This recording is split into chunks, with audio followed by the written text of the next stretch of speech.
It's time to create, it's time to create, it's time to experiment and make something great. Show your own colors in your own way. It's time to create, it's time to create. Today we're going to do pointillism. This is a super fun and easy art activity that you can do with paint and dots to create images and designs.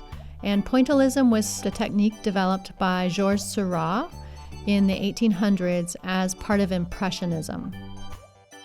Let's gather our materials. The materials we'll need for pointillism include paint, and this could be tempera paint or liquid watercolor paint.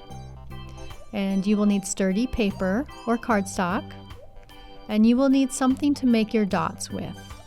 We like to use Q-tips or cotton swabs to make small dots, or pom-poms, a pom-pom held in a clothespin to create big dots.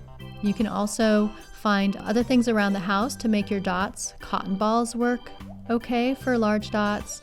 The end of a pencil works, the eraser end of a pencil works pretty well. There are lots of things you can find around the house to create dots with.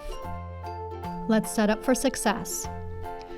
To prepare for the best possible experience with pointillism, you will want to protect your work surface with an art mat or tablecloth, and you will want to put your paint in small, shallow dishes. So just a shallow layer of paint in a small dish is all you'll need to start with.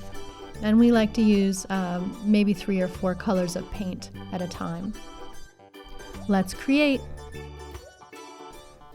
To begin, simply dip your Q-tip or your pom-pom in the paint and then press it to the paper. And then repeat as many times as you like to create an image with small distinct dots or larger distinct dots, depending on which technique you want to try, which dot style you like. You can mix them, and you can do this with as many colors as you like. And you can use the dots to create a design or an image. You can use them to make flowers or trees or faces or mandalas. You can try color mixing with the dots by having lots of yellow dots side by side with red dots to create the illusion of orange, or yellow dots mixed in with blue dots to create the illusion of green.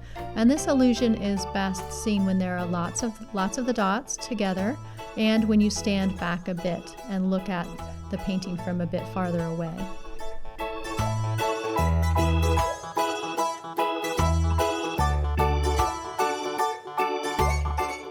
I hope you enjoyed this art activity.